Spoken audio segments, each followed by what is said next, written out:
சேமிக்க வேண்டும், நம்மை உபத்திரிக்கிறவர்களுக்காக ஜெபம் பண்ண வேண்டும் அப்படின்னு சொல்லுகிறார். அருமையான தேவனுடைய பிள்ளைகளே, அது ஒரு மனுஷனால் முடியாத காரியம்தான். ஆனால் தேவன் நமக்கு அந்த கிருபை தந்தால் நம்மளால் முடியும். நம் மனுஷர்களாக இருக்கும் பொழுது நம்மை நேசிக்கிறவர்களை மட்டும் நேசிக்கிறது, அது ஒரு தேவனை அறியாத ஒரு கிறிஸ்தவன் அல்லாத ஒரு மக்களை கொண்டும் அவர்களுக்கு அதே மாதிரி செய்ய முடியும். ஆனால் சத்துருக்களை நேசிக்க ஒரு தேவ ஆவியை பெற்ற ஒரு பிள்ளையால் மட்டும்தான் முடியும். ஆனால் நாம் ஒரு இயேசு சொல்லுகிறதை அதன் 5வது அதிகாரத்தின் 45 முதல் வாசிக்கும் பொழுது இப்படி காண்கப்படுகிறது.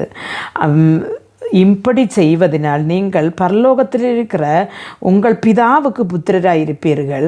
அவர் தீயோர் மேலும் நல்லோர் மேலும் சூரியனை உதிக்க பண்ணி நீதியுள்ளவர் மேலும் அநீதியுள்ளவர்